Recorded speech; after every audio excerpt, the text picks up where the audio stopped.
Coming up, a reporter for the New York Times, perhaps the most prestigious newspaper in the world, in New York City, one of the most prosperous cities in the world, certainly more prosperous than any town in central Mississippi, thinks that poor African Americans in one of the most economically depressed areas of the country should have second thoughts about taking a job vacated by someone who wasn't legally entitled to be in the country at all. The arrogance from the New York Times is so obvious, so overwhelming, and frankly so repugnant that it's stunning.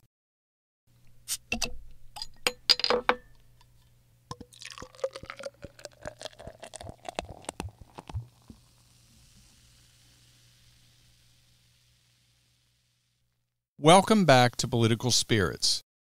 I'm your host, Franklin Rye. We still stand for the proposition that the left and the right should have a few drinks and talk. Compromise is not a requirement. If those discussions result in us changing or even abandoning our positions, that's fine. If they don't, that's fine too. We just need to talk to each other. In that way, we can unify through speech. And if the discussion becomes a bit heated, at the end of the night, we should still be able to split up the bar tab and be on our way. So what are we going to talk about this week? With the holidays, it's been a pretty slow week for politics, so let's talk about the future.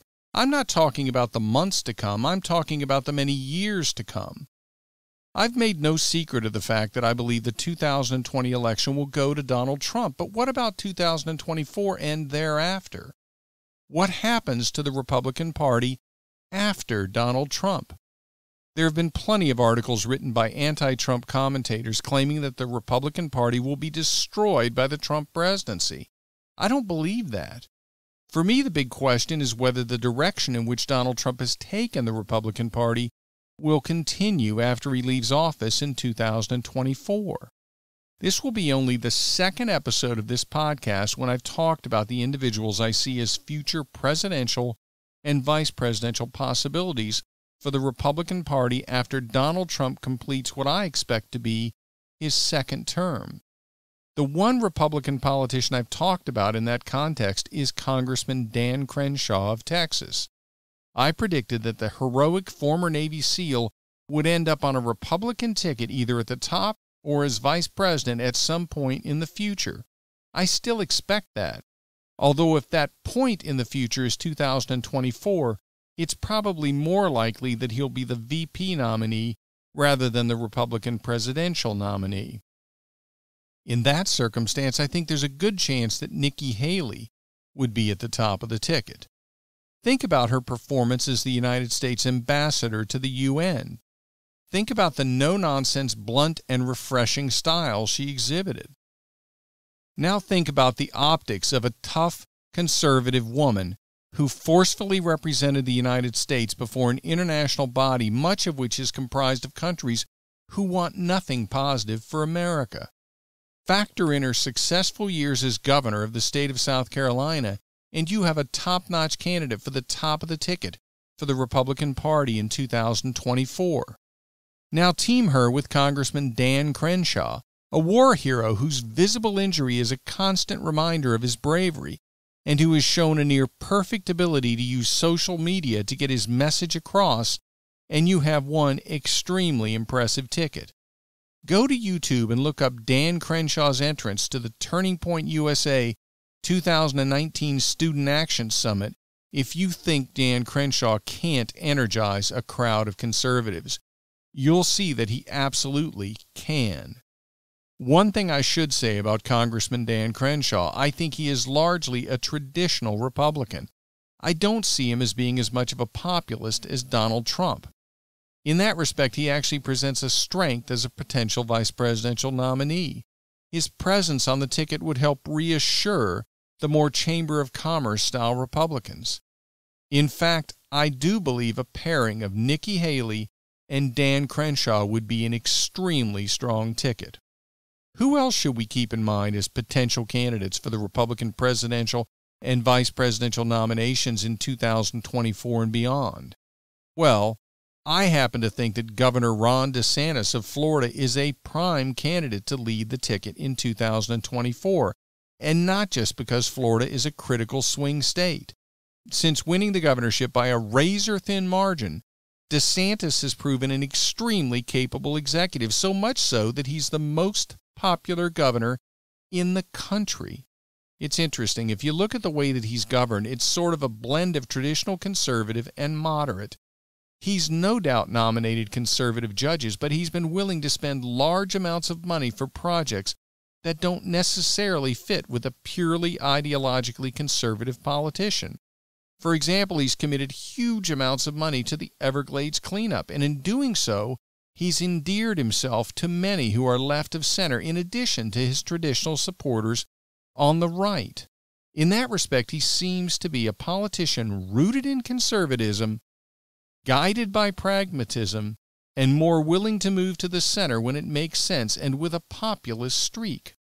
In that respect, he seems very much like Donald Trump in his approach to policy, but without the bluster, without the fight every issue to the death attitude. I've said before that the tendency of the American electorate is to grow tired of presidents over the course of 8 years, and then to choose a president who is the attitudinal or psychological opposite of the prior president in at least some major respects. As I've noted before, Bill Clinton, the slick politician who could seemingly talk his way out of everything, after 8 years was replaced with George W. Bush, the guy you might want to have a beer with, but who was far from a slick politician and certainly not someone with a supreme command of the English language. He was replaced by Barack Obama, the reserved, cool, eloquent, professorial type, in many ways the opposite of the backslapping Bush, who was never accused of being eloquent. And after 8 years again, the cool professorial Obama was replaced by the brash businessman, billionaire Donald Trump, just dripping with braggadocio, the opposite of the cool professorial Obama. Trump fights his own fights. He doesn't just delegate to his subordinates. In fact, one criticism of him is that he seems to relish every fight so much that he never avoids them. He is always on the attack against every perceived slight. So what politician associated with Donald Trump isn't someone who's constantly on the attack against every perceived slight, who in that respect could be viewed as an opposite to replace him after 8 years? Well, the obvious response is VP Mike Pence, and he can't be ignored in 2024 if he chooses to run. He'll be directly connected to the successes of the Trump administration. That should give him a head start on securing the Trump base. Moreover, he has huge support in the evangelical community, but many would argue that he's nearly as polarizing as President Trump himself. I think that's an overstatement, but I don't think he's the leading candidate for the nomination in 2024. I think that in part because I just don't see him sufficiently energizing the Republican electorate. So who among the potential Republican presidential candidates in 2024 would fit that scenario of being the psychological opposite of President Trump? Well, as I've said before, in 2024, the candidate who will be most likely to be successful will be the one who can convince the American electorate that he can bring us all back together. Based on what I've seen so far, the prominent candidate that I see at this time that's the most likely to effectively deliver that message, based on what he's achieved in the state so far, is Florida Governor Ron DeSantis. Now, I know that 2024 is a long way away, and there will no doubt be political and social developments between now and then which will cause me to tweak my analysis and comment on other potential candidates. But for now, as things stand, if I had to put money on one person who's the most likely to be the Republican presidential nominee in 2024, it would be Florida Governor Ron DeSantis. This shouldn't surprise you. Anyone who's listened to my episode regarding my trip to Tallahassee to help make sure that the state Senate did in fact remove incompetent Broward Sheriff Scott Israel from office for his pathetically bungled Stoneman Douglas High School active shooter response knows that I'm very grateful to Governor DeSantis for having the fortitude to step forward and suspend the sheriff, which is the reason his continued tenure was before the Senate to begin with. But that fortitude is just one small piece of why I think Governor DeSantis should be considered the most likely contender for the 2024 Republican presidential nomination. Are there other contenders? Certainly. Florida Senator Marco Rubio has taken to referring to his political philosophy as common good conservatism. In so doing, it's clear that he's trying to forge a populist path. Will he be able to? He might. Anyone who assumed that President Trump labeling him as Little Marco was going to stick to him so much that it would prevent him from ever leading the Republican ticket should have recognized they were mistaken from the get-go. Marco Rubio is far too attractive and capable a politician to be held down by that moniker in any situation other than actually running against Donald Trump.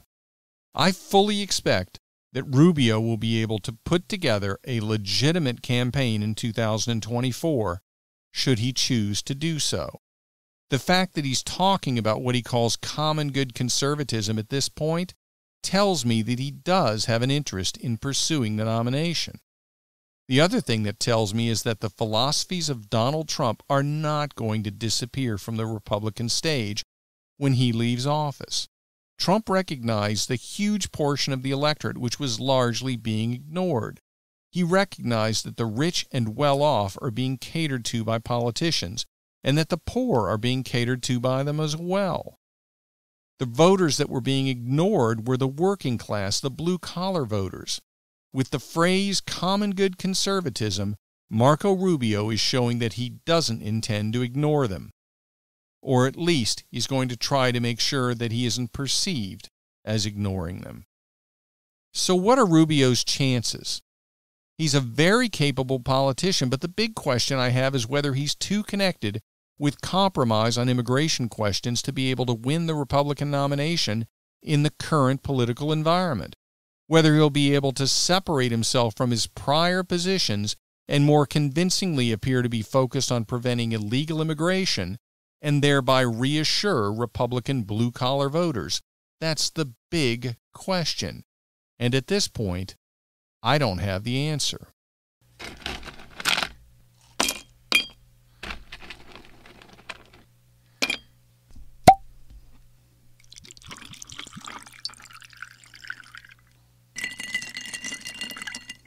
Next topic. You don't need a job unless it helps the left score a political point. Have you ever read an article where the primary point, the one that actually has major impact on and relevance to the huge social or political issue, is the point that the author spends almost the entire article trying to distract from or undermine? Well, I recently read such an article, and it comes from everybody's favorite elite newspaper with the stellar reputation that it no longer deserves, the New York Times. The article carries the lengthy title, "Sweeping ICE Raids in Mississippi's Chicken Country Opened Up Jobs for American Workers." For some, it's complicated. It's like I stole it. The article addresses the aftermath of the ICE raids on chicken processing plants in central Mississippi. The raids resulted in the arrest of 680 Hispanic workers for immigration violations. Now, we've all heard for years that illegal immigrants do the work that Americans are unwilling to do. And on this podcast, I've been saying for over a year that illegal immigration depresses and stagnates the wages offered to unskilled American citizens and legal immigrants. And I've never believed that illegal immigrants only do the work that Americans won't do. You could make a decent argument that's the case with picking lettuce, but for huge numbers of other jobs taken by illegal immigrants, it's absolutely not the case. In light of my disagreement with the left on those issues, I was encouraged to see that the author, Richard Fawcett, acknowledges that the jobs vacated by the arrested, apparently illegal immigrants were taken by Americans. In large part, the Americans who took the newly opened jobs were black Americans. That certainly doesn't fit with the open borders crowd's claim that illegal immigrants only do work that Americans won't do. The author quotes a woman who was working for a staffing agency that assisted Koch Foods in finding new employees after the ICE raids. She noted that the applicants included a lot of African Americans and a lot of whites. This story that illegal immigrants only take jobs that Americans won't do is simply false. And the New York Times article is just the latest proof of that falsehood. So is that the point that the Times article focuses on? After all, that's a huge issue. If ICE raids open up jobs that are now being filled by low-income American citizens and legal immigrants, that's further evidence of Donald Trump fulfilling a campaign promise, and it's evidence rebutting the claims of the open borders advocates. That should be the focus of the article, but it's not. The focus of the article is that somehow there's something wrong with those poor American citizens and legal immigrants taking those jobs. The focus is on them being conflicted because they're taking jobs from persons who held them who had no legal right to be in America, at least according to the charges from ICE. Think about how revealing that premise is. Coming from an article in the New York Times. Let's say you're an African American in rural central Mississippi, where the $11.23 an hour that the chicken processing jobs pay is high enough to turn heads in that economically depressed part of the country. There's a job opening because the federal government has charged the person who held the job with being in the country illegally. According to the New York Times, you apparently should feel conflicted about taking the job and using it to support yourself or yourself and your family. Got that?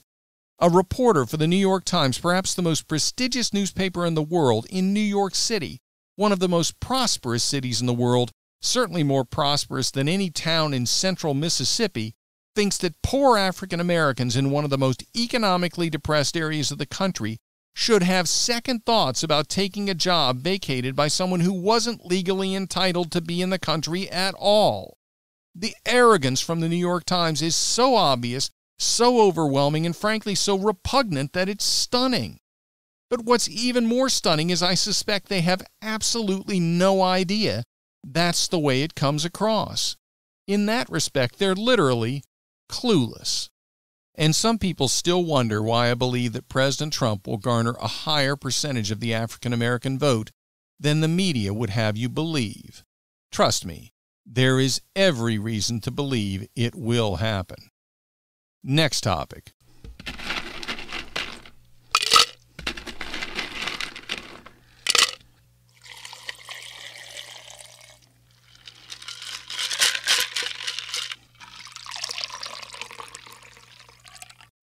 The best decade in human history. And the final segment for this episode will be a positive one. As we wrap up the decade, it's time to look back, and in this case, the world can look back on an incredibly successful decade. We spend much of our time focusing on the negative, our concerns, our worries about the future, and that most classic of all parental hopes, the hope that our kids will live better than we did. Well, it's time to step away from all that worry and negativity for just a moment, because a good argument can be made that, as the title of the December 29 article in The Spectator states, we've just had the best decade in human history. Seriously.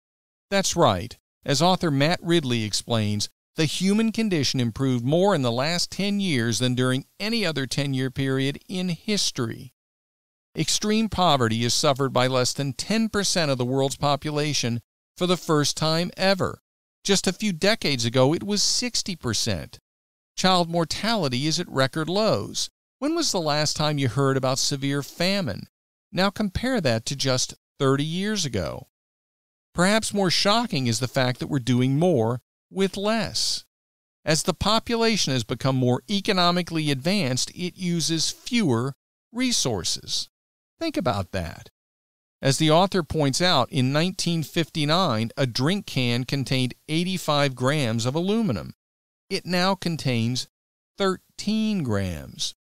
And even more shocking is the revelation that we may now be approaching peak farmland, where our efficiencies in agriculture have become so advanced that we've reached the maximum amount of farmland we'll ever need.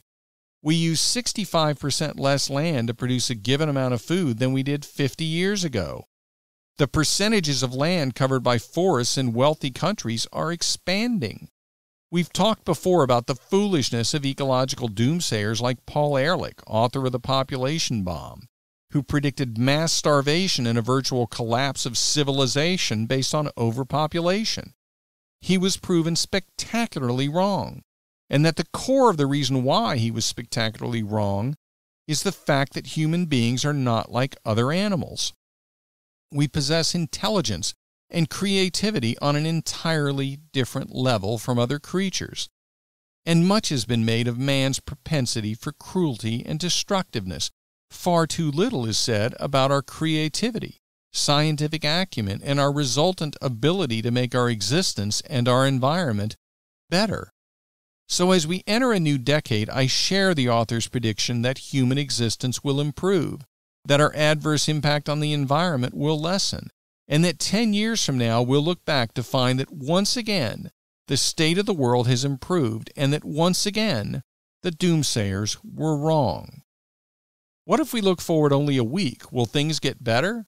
I don't know, but I do know that if we look forward a week, there will be another episode of Political Spirits, so there's that to look forward to. And in the interim, be sure to tell your friends about Political Spirits and like the podcast on Facebook at Political Spirits. And follow me and the podcast on Twitter at Franklin Rye. And remember, all episodes are now on YouTube as well, and the YouTube channel is named Political Spirits Network. If you're watching on YouTube, be sure to like and subscribe and hit the notification bell. This is Franklin Rye. Thank you for listening.